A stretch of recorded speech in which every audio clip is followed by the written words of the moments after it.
네, 키워드 탑5 들어왔습니다. 일단은 좀 약간 폭력적인 숫자죠. 104%. 이 얘기부터 좀 해봐야 될 것 같습니다. 시장 하락을 이끈 104%의 중국 관세. 알고마자도 104는 아프거든요. 네. 그래서 그런 것 같아요, 시장이. 그렇죠. 처음에 이제 사실 트럼프 대통령이 이 트루스 소셜에 자신이 추가 관세로 50%를 매기겠다라고 했을 때 사실 두 개 합치면 104인데 그러다 보니까 오히려 시장에서는 이게 너무 충격적인 숫자니까 이게 말이 되나 싶었죠. 심지어 오히려 그러면 이게 104가 아니라 기존에 있던 34를 50으로 바꾼 건가라고 그렇게 믿고 싶었죠. 생각하는 사람도 있었을 만큼 너무나도 이 충격적인 숫자였는데요. 네. 그래서 이제 사실 결국에 이렇게 104%라는 거대한 관세를 매기게 된 것은 이제 결국 중국이 이번에 좀 어떻게 보면 미국과의 협상을 조금은 미국이 원했던 그 저자세가 아니라 고자세로 대응을 하면서 좀 시작이 됐는데요.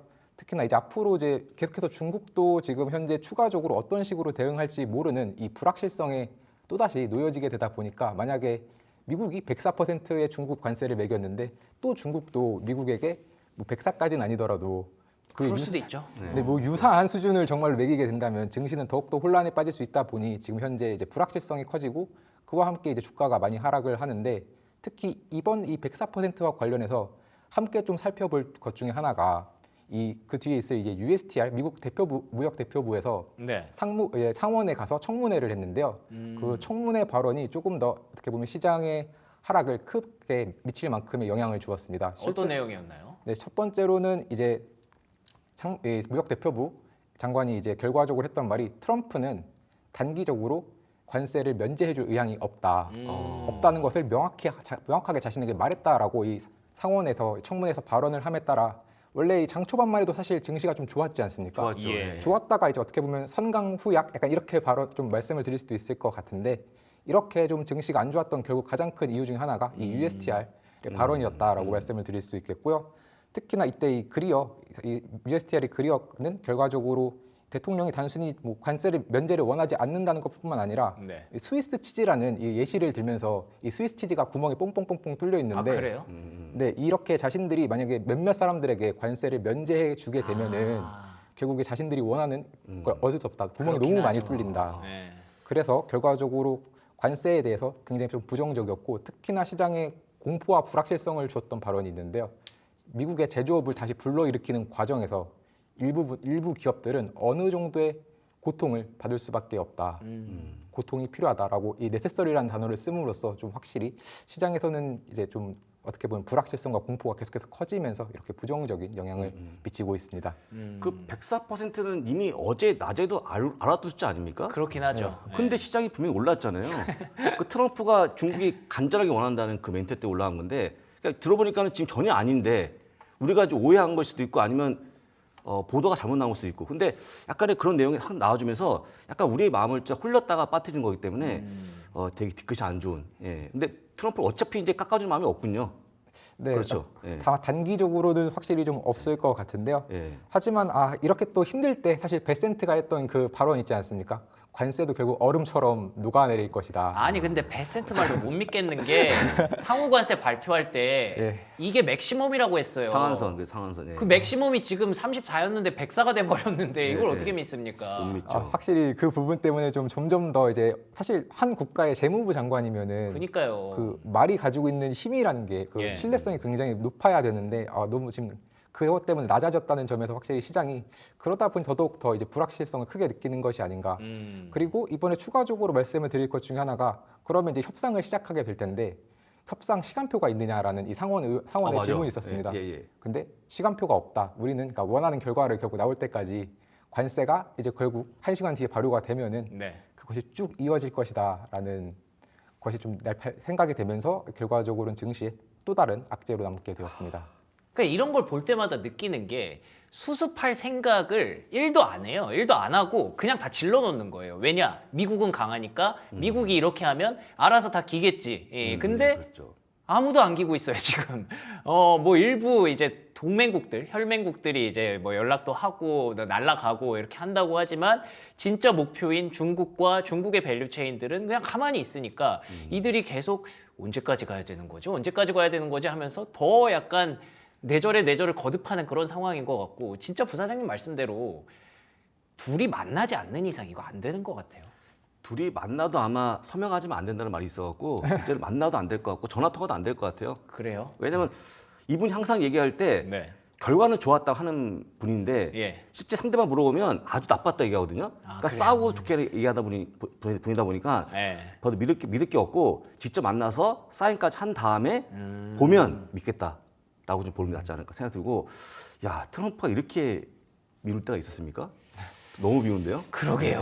네, 뭐 채팅창에서 그런 얘기하세요. 사실 저희가 이제 그 맛있는 미국 주식이지 않습니까? 식사하시면서 네. 편안하게 보라고 만든 방송인데 네. 자꾸 얹힌대요. 예. 죄송하지만 요즘 시국인지라 네. 예, 참 이렇게 됐네요. 그런데다가 사실 중국뿐만이 아니라 캐나다도 실제 보복을 좀 했더라고요. 네, 이번에 이제 자동차 관련해서 이제 25% 이제 보복 관세를 이렇게 발표를 했습니다. 예. 근데 멕시코 같은 경우는 그래도 좀 자기가 보복 관세를 안 하겠다라고 말했던 그 말을 그대로 지켰지만 네. 역시나 캐나다는 자기가 보복 관세를 막 하겠다라고 했던 말을 좀 그대로 좀 지키면서 문제가 되고 있는데요. 네. 이제 캐나다 같은 경우는 미국산 차량에 대해서 25%의 보복 관세를 발표하는 것뿐 아니라 만약에 USMCA 조건을 이렇게 충족했더라도 캐나다나 멕시코산 부품이 아닌 부품이 차량에 들어가 있으면 또 그 부품에 대해서만큼은 25% 관세를 부과하겠다라고 또 전하면서 굉장히 좀 앞으로도 이제 향후 또 문제가 계속해서 커질 수 있는 또 부분이 추가적으로 있는데요. 일단 먼저 보복 관세에 그래도 전반적인 자동차 부품 전체는 아직을 포함시키지 않았기 때문에 예. 만약에 이것이 이제 특히 미국 정부도 현재 미국 자동차 부품에 관해서는 5월 3일 전까지 관세안의 결정을 내리겠다라고 했는데 그 관세안 결정 이후에 캐나다가 추가적으로 그에 상응하는 대응을 할 것으로 보이면서 좀 더 이 자동차 부품도 관세가 좀 더 커질 여력이 있다는 점도 알아두시면 좋을 것 같습니다. 그러니까 이게 앞으로에 대해서 저희가 사실 주식시장을 얘기할 때 앞으로 이런 것들이 좋아질 겁니다라는 걸 드려야 되는데 앞으로 더 이것 때문에 문제가 될 수 있습니다라는 얘기만 계속 드리고 있으니까 이게 참 지금 투자를 해야 되는 건지 말아야 되는 건지 암담한 거죠. 이 미국 내에서 반응이 좀 어떤지 이게 좀 궁금하네요. 네, 확실히 이제 결국에 반응이 안 좋을 수밖에 정말 없는 것 같은데요. 그렇군요. 특히나 네. 투자업계에 있다면은 지금 현재 이 증시 거의 역사적으로 지금 코로나 그리고 그 이후에 있었던 가장 큰 하락이라고도 볼 수 있기 때문에 지금 굉장히 안 좋은데 그 중에서도 좀 살펴볼 만한 점이 이 항상 긍정론을 시장에서 많이 설파했던 이 데나이브스 그러니까 이 사람 완전 돌아섰더라고요. 특히나 정말 기술주와 이 긍정론자로 정말 유명한데 완전히 지금 트럼프 관세는 역사상 최악의 참사 수준이다라고 전하면서 특히나 이제 여태까지 이번 결정으로 인해서 이제 미국의 어떤 기술력이 한 10년 정도 뭐 후퇴할 수도 있다 이런 발언도 했고요. 와. 또 현재 이제 미국이 중국과 AI 경쟁을 했을 때 현재까지는 미국이 이기고 있지만 이번 결정으로 인해서 그것이 뒤바뀔 우려도 있다. 왜 그렇죠? 왜냐하면 결국 많은 기업들이 관세로 인해서 경기가 안 좋아지면은 결국에는 또 서비스도 사실 투자를 해야 되는데 서비스 투자도 어렵고 또 고립될 수도 있고 약간. 그렇죠, 맞습니다. 그리고 이제 계속해서 많은 그럼 결국 공급망 전체 특히나 이제 AI와 관련해서는 결국 하드웨어, 인프라 그리고 그 위에 소프트웨어 단까지 그렇죠. 모든 것이 다 같이 가야 되는데 예. 이 뭐 소프트웨어는 상대적으로 경기 침체만 조심하면 된다고 하지만 이 하드웨어와 인프라는 결국 관세의 영향을 정말로 직격탄으로 받을 수밖에 없기 때문에 그 영향 때문에 이제 결국 AI 중국과 경쟁력에 좀 문제가 생길 수 있다라고 말했고 특히나 결국 이번 이 워싱턴 즉 백악관 행동은 결과적으로 글로벌 공급망을 전혀 이해하지 못한 행동이다라고 하면서 굉장히 좀 강경하게 비판했습니다. 그러네요. 그 로스 기업 CEO는요 네네. 점잖은 분인데 그분은 실제 이제 그 욕 있죠 불 이렇게 이어지는 불 이렇게 있죠 진짜 실제 얘기해서 그 탔습니다 기사를. 그러니까 그 정도까지기 때문에 이 기업 CEO들은 정말 미칠 피가 마르는 거고 네. 사실은 이제 쓸 자리가 없고 만약 가격 올리지 않으면 물건이 팔리겠습니까? 그렇죠. 안 팔리겠죠. 지금 제가 볼 때는 이 정도까지 하면 거의 CEO부터 모든 분들이 지금 기분이 안 좋기 때문에 아마 60만 명의 그 데모하는 그 인원에 포함됐을 것 같아요, 그분도. 네. 아니 거기 혹시 그 일론 머스크 씨 들어가 있는 거 아닙니까? 요즘 뭐 일론 머스크, 엄사가 좀 장난이 아니던데. 예, 장난이 아니고 특히 나바로하고 싸움을 많이 했는데 그렇죠. 예. 어제 약간 좀 화해가 된 듯한 느낌이 있습니까? 화해를 한 거예요? 네, 그냥 이렇게- 억지로 붙인 거 아니에요? 사실 둘은 계속 싸우고 있는데 네. 이제 백악관 입장에서도 이 싸움을 사실 계속 붙이면은 좀 그림도 안 좋고 또 지금 현재 이제 트럼프를 중심으로 똘똘 뭉쳐야 되는데 안 네. 뭉치면은 또 현재 이 강경한 정책을 유지할 수가 어렵지 않겠습니까? 그렇죠. 뭔가 균열이 나는 것 같으면 외부에서 봤을 때도 네. 저기 지금 맛이 간 것 같은데 이러면서 빈틈이 보여요. 네, 그래서 이제 레빗의 그 백악관 대변인이 그냥 이거를 그냥 어떻게 평가를 했냐면 네. 그냥 남자들은 원래 그런 거다. 그렇긴 하죠. 보이스 윌 보이스 막 이런 발언을 하면서 결국에는 각자 그냥 의견이 다른 거고 원래 그냥 그렇게 싸우면서 대화를 하는 것이며 자신들은 이거에 대해서 그냥 내버려 두겠다. 뭐 크게 간섭하지는 않을 것이다라고 하면서 이 사건을 조금은 그냥 간단한 일로 좀 치부하려고 하는 이렇게 축소화시키려고 하는 노력을 하고 있습니다. 굉장히 원색적인 비난이었다고 보여지는 게 전 처음 보는 단어였어요. 바보라는 뜻이더라고요.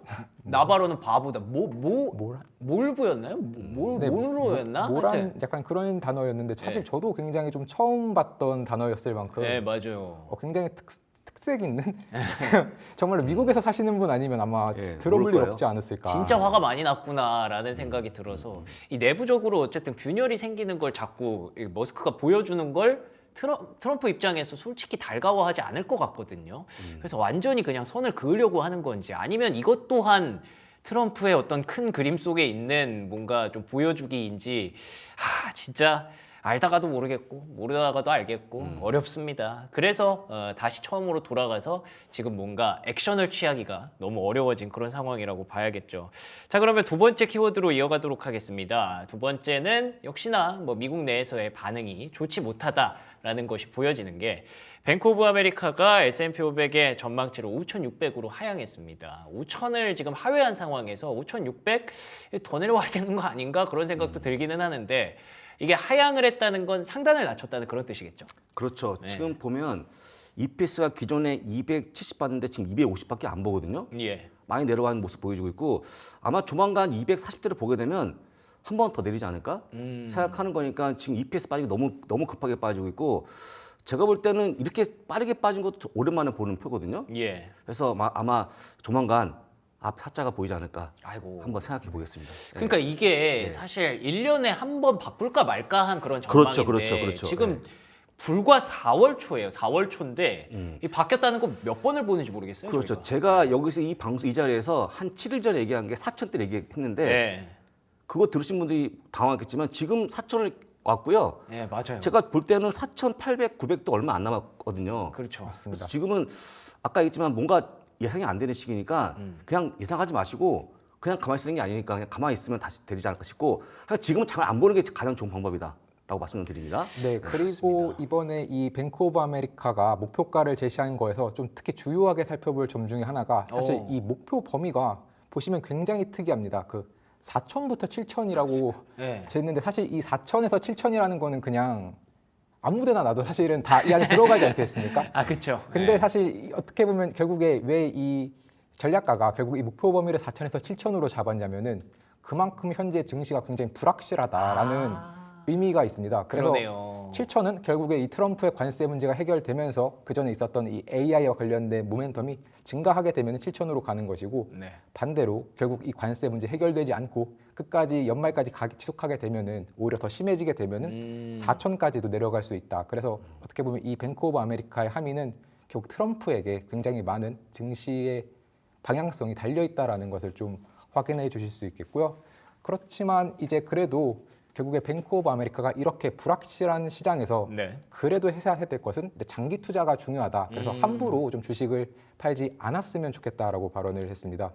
특히나 이번에 여태까지 특히 증시에서 가장 중요하게 자주 나오는 말 중에 하나가 최고의 시비를 놓치지 말아라인데요. 특히나 예를 들어서 작년 같은 경우 S&P 500이 23% 넘게 상승을 했는데 예. 만약에 최고의 시비를 놓치게 되면은 수익률은 한 3.7% 정도 그렇죠. 확 줄죠. 굉장히 크게 줍니다. 특히 그리고 사실 최근 20몇 년간 S&P 500이 얼마나 많이 상승을 했는데 네. 그 기간 동안 평균적으로 만약에 매년 최고의 시비를 놓치게 되면은 네. 수익률은 마이너스가 나오게 되거든요. 근데 그 시비를 우리가 명확하게 탁탁 찍어서 그날만 매매를 할 수 있는 게 아니니까. 모르는 그렇죠. 거죠. 네. 알기가 너무 어렵죠. 그래서 제가 한번 준비를 했던 것 중에 하나 했는데요. 네. 바로 과연 그럼 역사상 최근 한 20년간 최고의 시비는 언제일까를 살펴보면은 오. 네. 네, 날짜를 보시면 아마 아시겠지만 이제 2008년 10월 13일에 하루 동안 11.6%가 시장이 상승을 하고 2008년 10월이면 거의 2008 금융위기 그러니까요. 때. 그때네요. 그렇죠. 네. 바로 또 그 2위도 사실은 2008 금융위기 당시고요. 예. 반대로 한 6위를 살펴보면은 2020년 4월 6일인데 7% 상승을 했습니다. 코로나 시기에. 결국에 예. 네, 이 시점은 결국 코로나 시기라는 것이죠. 아, 그러면 위기 도중에 기회가 오는 게 맞구나. 네, 그래서 이제 네. 역사적인 수치를 살펴봤을 때는 확실히 이 위기 중에 기회가 있었다. 특히나 최근 20년에 있었던 가장 큰 위기가 결과적으로는 이 코로나 그리고 금융위기였기 그렇죠. 때문에 예. 그것을 이 표가 좀 확인을 해준다라고 알려주시면 좋을 것 같고요. 그래서 저희가 이틀 너무 당한 게 이것 때문에 당했군요. 어떤 거죠? 급등할 놓치기 싫을까 봐. 아, 그쵸, 그쵸. 예. 안 되니까. 선거 아닌가 싶은데 그죠? 지금 약간 이런 베스트데이를 놓치면 안 된다는 그 강압이 결국 그날 주식 사게 맞는 건데 그날 만약 빠지니까 또 매도하고 계속 약간 빈번해질 것 같은데 일단은 요거는 그냥 우리가 참고할 표지 지금은 좀 이것도 아닌 것 같은 느낌이 들어요. 확실히 지금은 예, 어렵지만 지금은, 예. 그래도 제가 한번 최고의 10일과 최악의 10일을 한번 붙여서 예. 준비를 같이, 해봤는데요. 네네. 실제로 그래도 보시면은 예를 들어서 뭐 최악의 10일 중 하나였던 2008년 10월 9일로부터 4일 뒤인 2008년 10월 13일이 최근 20년간 최고의 하루였던 이 11.58% 상승한 오. 날이었고요. 또 반대 그 다음에 또 이 최근 20년 중에 가장 크게 하락했던 날이 2020년 3월 16일이었던 네. 3월 16일에 이제 12% 정도 그러네요. 주가가 하락을 했는데 그로부터 8일 뒤에 오히려 이제 하루 동안 주가가 9.38% 상승을 하면서 최고의 10일 중 하루로 랭크가 되었습니다. 이런 것을 바라볼 때 그래도 분명히 좀 여전히 최고의 10일과 좀 최악의 10일이 최대한 좀 유사한 기간에 같이 있어서 좀 함부로 매도를 하기에는 너무 큰 위험 부담이 또 있지 않나라는 생각을 해보게 됩니다. 아, 이 최고의 10일 중에 하루가 어떻게 보면은 이대로면은 사실 머지 않은 거거든요. 예, 네, 그렇죠. 그래서 잘 갖고 가야 되는데 지금 시점에서는 도대체 최고의 하루가 나오려면 뭐가 해결돼야 되지를 고민하다 보면 결국 트럼프인데 트럼프가 과연 마음을 바꿔줄까? 어렵네요, 이게 참. 어렵죠. 예. 그래서 지금 일단은 액션을 최대한 줄여야 될 필요가 있을 것 같고 굳이 액션을 한다면 뭐 예를 들면 뭐 포트폴리오를 조정을 하든지 아니면 지금 뭐 늦었다고 생각할 때가 빠를 때라서 뭐 금을 좀 사든지 이런 생각 하시는 분들 계실 것 같거든요. 여기에 대해서 좀 전략을 좀 주시면 좋을 것 같아요. 네, 이와 관련해서 이제 좀 그래도 뱅가드가 그래도 세계 최대 자산 운용사 중 하나인 뱅가드는 기존에는 원래 가장 정석적인 포트폴리오죠. 60대 40, 주식 60과 채권 40이 가장 정석이었는데 오히려 이 포트폴리오에서 좀 바꿔서 이제 40, 주식 40, 채권 60으로 한번 바꿔보는 게 어떻겠냐라고 이렇게 제안을 하기도 했습니다. 예. 그래서 조금 확실히 지금처럼 위험한 장에서는 그렇게 바꿔보는 것도 좋은 전략일 것 같은데요. 다만 이제 또 일부 변경을 하는 것이지 또 전체를 그렇다고 채권을 너무 확 비중을 높여버리면은 또 잘못하면 이 인플레이션이 지금 결국 관세로 인해서 발생할 가능성이 높은데 그렇죠. 그로 인한 또 타격 그리고 반대로 결국에 금리가 인하가 돼야지 채권을 구매를 했을 때 얻을 수 있는 굉장히 큰 이 캐피탈 게인이 있는데 네. 그 게인을 좀 얻기에는 지금 현재 이 트럼프발 이 물가 상승이 해소가 되지 않고 또 연준 같은 경우는 이와 관련해서 지금 금리 인하를 좀 서두를 필요가 없다라는 의견을 보이고 있습니다. 그렇죠. 네, 특히나 이번에 이 메리 데일리 연은 총재 역시도 지금 오히려 물가 상승이 너무 좀 위험하고 맞아요. 또 마찬가지로 지금 현재 굉장히 자신들이 보기에 현재의 금리 상태는 나름 물가를 막을 수 있는 괜찮은 위치에 있다라고 하면서 금리 인하를 서두르지 않을 것이라고 발언을 했고 또 이 오스틴 시카고 연은 총재 역시도 이와 관련해서 자신은 좀 두렵다. 지금 이 물가와 공급망에 관련된 이슈들이 예. 이것이 2022년도에 어떤 식으로 시장에서 영향을 줬는지를 잘 알고 있기 때문에 그렇죠. 이게 5년 전, 불과 5년 전인데. 예. 네, 그렇죠. 그러다 보니까 결과적으로는 이 금리 인하가 좀 쉽게 빠르게 이루어지지 않을 것으로 예상이 되면서 방금 말씀드렸던 뭐 채권을 좀 더 비중을 크게 늘리는 것도 사실은 좀 조심할 필요가 있지 않을까라는 생각을 하게 됩니다. 만약에 개인들이 주식 40, 채권 60을 가져가려고 하면 이게 가져가기 쉽지 않잖아요. 그렇죠. 쉽지 않은데 그런 ETF가 있습니다. 그래요? 바로 보겠습니다. 화면 보시면 좋은데요. 네. iShares가 운영하고 있는 AOM인데 이 AOM이 주식 40에 채권 60 포함되어 있는 그런 ETF니까 와, 기가 막히네요. 딱 좋은 거죠. 좋은 네. 건데 보면 같이 하락했지만 하락폭이 크지 않죠. 지금 올해가 4% 빠졌기 때문에 덜 빠진 그런 모습 보인다는 거. 한번 비교해 볼까요? 스파이랑 비교해 보겠습니다. 잠깐만요. 네. 여기서 비교해 보게 되면 S&P 주황색인데 네.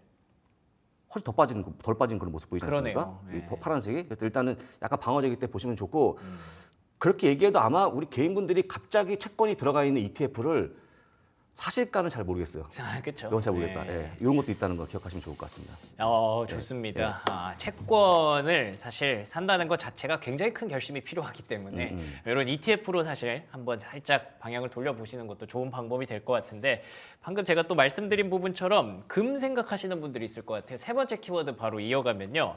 금 ETF 쪽으로 역대급 자금이 유입이 되고 있다고 합니다. 여전히 3,000달러 넘어가고 있는 상황이기 때문에 지금 금이라도 좀 가야 되나 하시는 분들을 위해서 한마디 좀 해주시죠.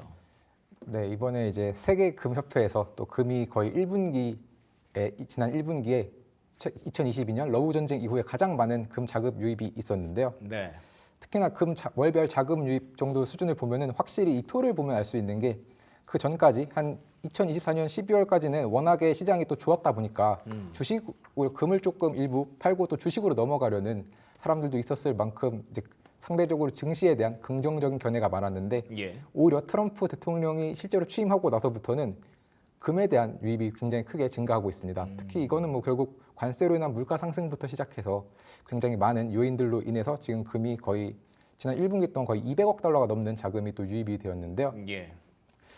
이와 관련해서 지금 블랙락 같은 경우도 결국에 투자를 좀 안정적으로 하고 싶다면은 결국 국채보다는 금에 투자를 하라고 이렇게 추천을 했는데 결국에는 앞서 말씀드렸던 것처럼 결국 이 트럼프 정부에서 내놓는 정책들이 다 물가를 상승시킬 수밖에 없고 그렇게 했을 때는 채권이 가지고 있는 매력이 낮아질 수밖에 없다 보니까 오히려 이 물가를 좀 해지해 줄 수 있는 금이 오히려 채권보다 좀 더 안정적일 수 있다.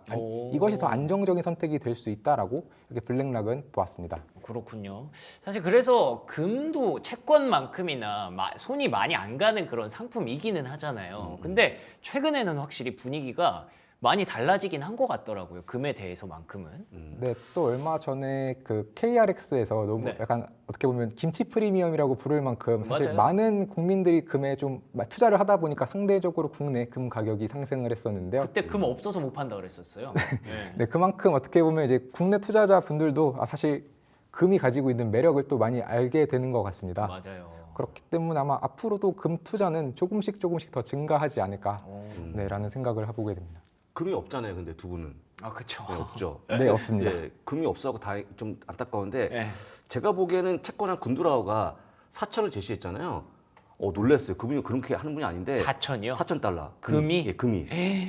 한참 남은 거기 때문에 제가 보기에 지금도 금은 좀 필요해 보이는 게 아닌가 투자로서. 그렇게 보입니다. 그러니까 이게 좀 인식의 전환이네요. 원래 저희 나이 또래는 막 금을 막 엄청난 투자처다, 막 매력이 있다라고 생각했던 적이 별로 없었거든요. 사실 살아오면서. 그렇죠. 근데 이번에는 확실히 금만 계속 이렇게 올라가는 걸 보면서 진짜 금이 반짝반짝 빛나는 이유가 있구나라는 생각을 좀 하게 됐는데 실제로 ETF 쪽도 많이 가시는 것 같고 실물금도 많이 투자를 하시는 것 같아서 당분간 이 금에 대한 어떤 인식 전환이 어떤 결과를 계속 만들어내는지도 잘 보시면 좋을 것 같습니다.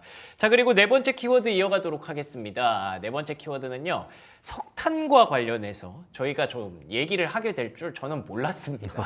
석탄이라는 이 상품을 가지고 관련주가 간밤에 좀 급등하기는 했었더라고요. 네, 약간 피바디 에너지나 아니면은 뭐 리마코 리소시스와 같은 전혀 처음 들어본 종목이에요. 저는. 정말 시장에서 사실 저도 거의 투자를 하는 그 군에 보이지 않는 종목인데 굉장히 또 많이 올랐더라고요. 결국 이 이유는 이 트럼프 행정부에서 행정명령을 결국에 트럼프 정부에서는 행정명령이 실제로 나오냐 안 나오냐가 그러네요. 결국에 그때부터 좀 생각을 해봐야 될 텐데요. 그게 지표네요.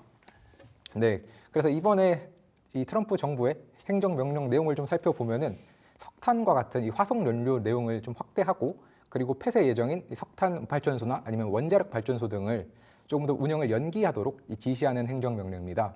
그래서 아마 앞으로도 이 석탄 발전소나 원자력 발전소가 조금 더 운영 기간이 증가할 것으로 보이고, 특히나 이제 서부 버지니아주에서 원래 42곳의 발전소를 폐쇄할 예정이었는데 네. 이것이 좀 계속해서 연기가 되면서 향후도 증가할 가능성이 생겼고, 특히나 석탄을 이제 좀 주요 광물로 지정을 하면서 이제 석탄의 중요성이 좀 더 앞으로 커질 수 있을 텐데요.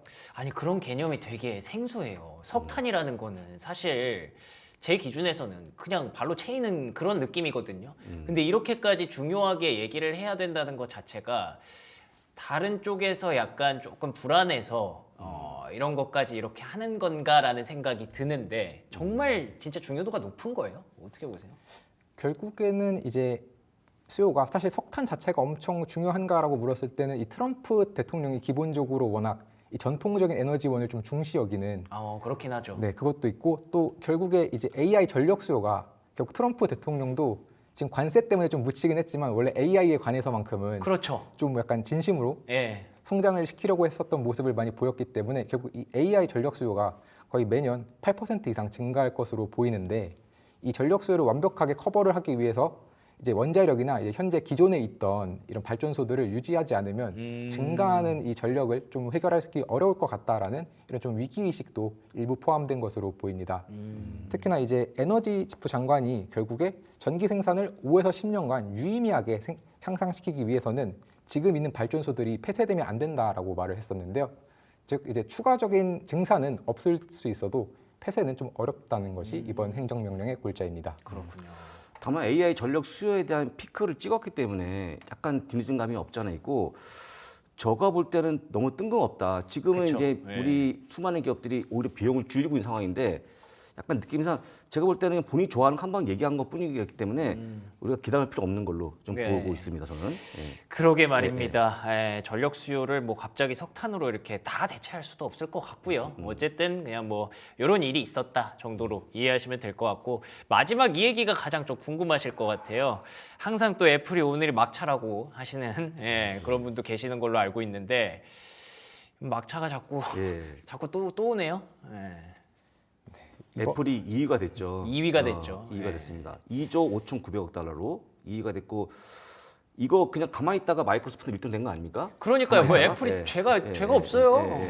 그래서 1등이 마이크로소프트, 2등이 애플, 3등이 엔비디아인데 네. 그 차이는 크지 않게 붙어 있는 상황인데, 일단은 안타까운 거는 주가 빠지면서 된 거기 때문에 그러니까요. 큰 의미 없지만 애플이 좀 안타깝죠. 예. 맞습니다. 이번에 애플이 이렇게 4일 연속으로 23%나 하락한 예, 거는 그렇죠. 거의 2008년 이후 처음이라고 하더라고요. 그만큼 이제 지금 현재 애플에게 정말 관세가 주는 영향이 너무 큰 것 같습니다. 왜 우리가 왜 연예인 걱정하지 말고 뭐 애플 걱정하지 마라 뭐 이런 얘기 하잖아요. 네, 그렇죠. 근데 이제는 좀 해도 되는 것 같은데 해야 네. 되는 것 같은데. 걱정이 필요해 보이죠. 예. 필요해 보이고 진짜 공급망 이슈니까 할 수 없는 건데, 그러니까요. 이거를 이미 중국에서 나오고 있는데 갑자기 이거를 그 관세가 들어오면 애플도 방법이 없는 거잖아요, 지금.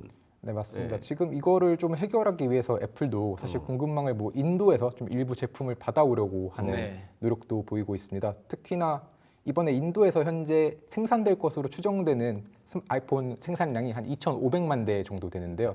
원래는 이제 그 중에서 1,000만 대는 인도에 팔고 나머지 1,500만 대를 나머지 국가들로 이제 수출을 하려는 계획이 있었는데, 아마 지금 애플 입장에서는 이거를 전액으로 다 미국으로 가져와야 되는 상황이 아닌가 싶습니다.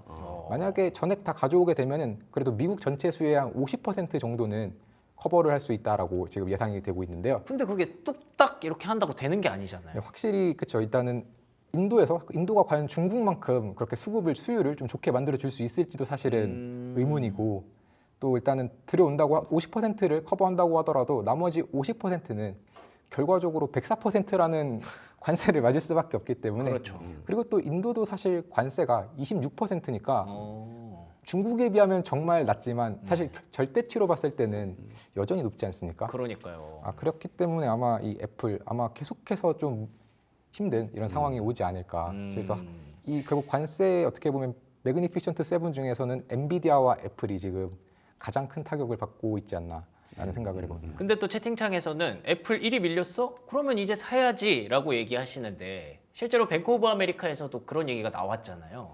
네, 이번에 뱅크 오브 아메리카가 특히 뱅크 오브 아메리카 같은 경우는 또 뭐라고 판단했냐면 네. 결국 역사적으로 봤을 때 애플이 밸류에이션이 한 25배 미만이면은 굉장히 매력적인 가격이다. 예. 항상 그 25배 밑에서는 잘 올라왔다라고 했기 때문에 이 위험 대비 보상이 지금 현재 굉장히 높은 수준이기 때문에 아마 다시 한번 조금 더 이제 매수의 기회를 삼기에는 가격 자체는 괜찮을 수 있지만 그렇죠. 예. 문제는 언제 올라올지는 이 트럼프만이 알 수 있다는 점. 그리고 어떻게 보면 사실 오늘의 트럼프는 모를지도 모릅니다. 왜냐하면 내일이나 모레 또 생각이 바뀔 수도 있으니까. 아, 네.